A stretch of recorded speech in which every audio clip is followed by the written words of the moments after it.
Welcome to today's explainer of the source material. We are going to completely dismantle and, honestly, radically redefine something that dominates almost every single day of our lives. Yep, I'm talking about the everyday grind.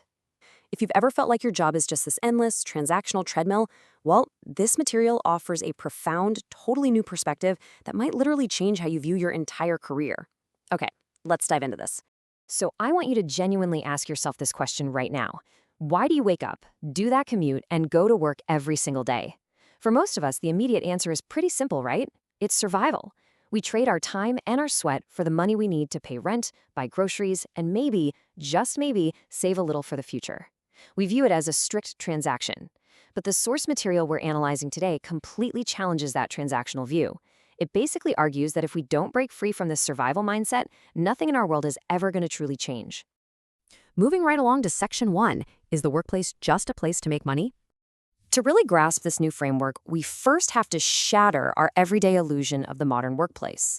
According to this philosophy, that building you walk into every morning, it's not a labor camp. It is actually a social school. Think about it like this. When you were young, traditional schools taught you foundational knowledge, the basics. But once you enter society, whether you're making lattes at a tiny local cafe or walking the halls of a massive corporation like Samsung or LG Chem, you are actually enrolling in an educational institution. The framework argues that you don't go to work just to make a living. You go to study society.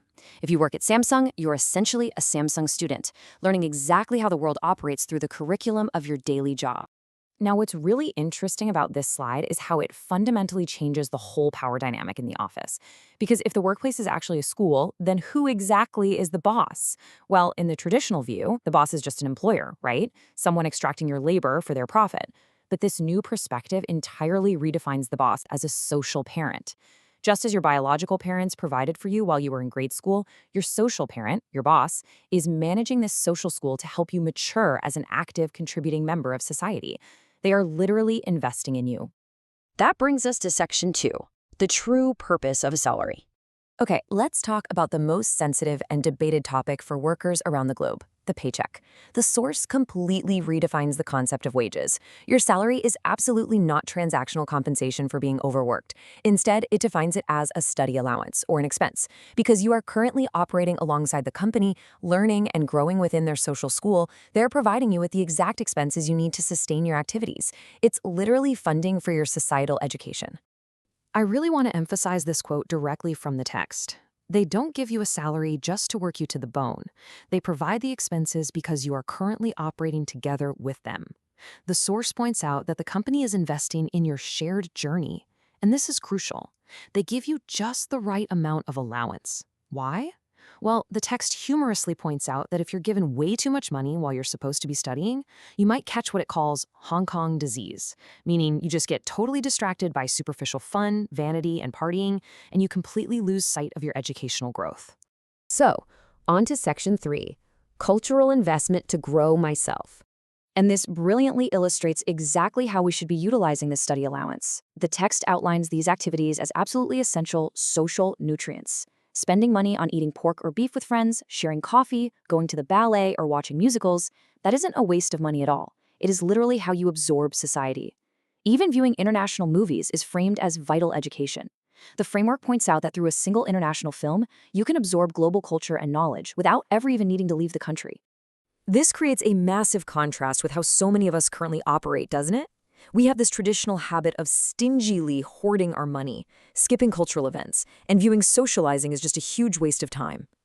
The source urges us to completely abandon this habit. Instead, we have to embrace a totally new paradigm, investing in our own internal quality. You've got to use your allowance to read books, absorb culture, and deeply grow your personal depth.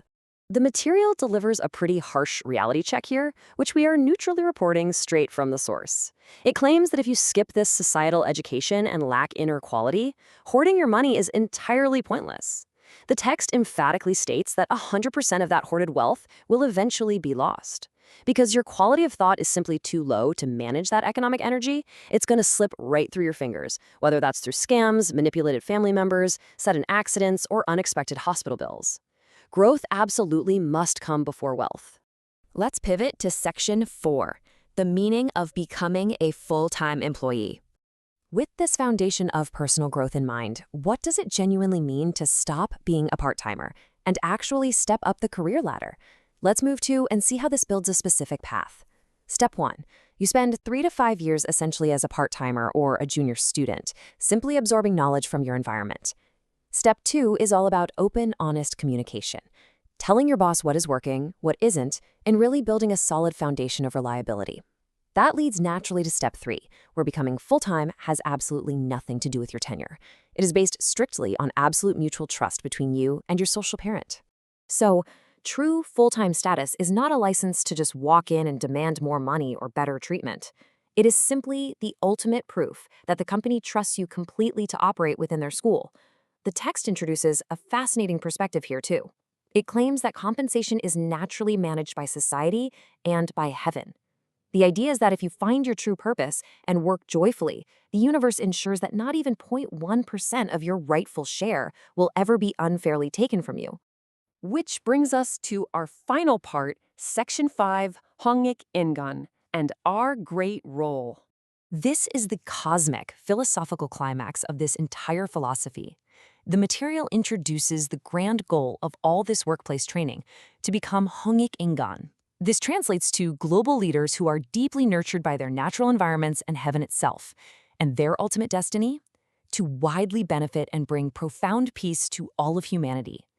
This social school is actively preparing everyday citizens to step into this massive world-changing role. Now, the source makes a very specific historical and national claim right here.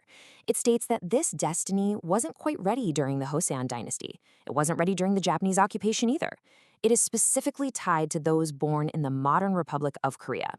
The text claims this specific nation and this exact era have been uniquely designed and spiritually backed by heaven to foster these peace-bringing leaders for the entire globe. Because the stakes are just so incredibly high, the text draws a really stark contrast. Those who actually embrace this grand ideology will naturally gather together, they'll stand firm, and they'll lead humanity's great works. But those without a guiding purpose? The source uses this incredibly vivid metaphor. During times of societal upheaval, they will fall away and scatter helplessly, just like autumn leaves blowing in the wind. But the text also offers some real reassurance here. You don't need to be a billionaire CEO or a high-powered politician to fulfill this destiny. Hongik Ingan exists at absolutely every single level of society.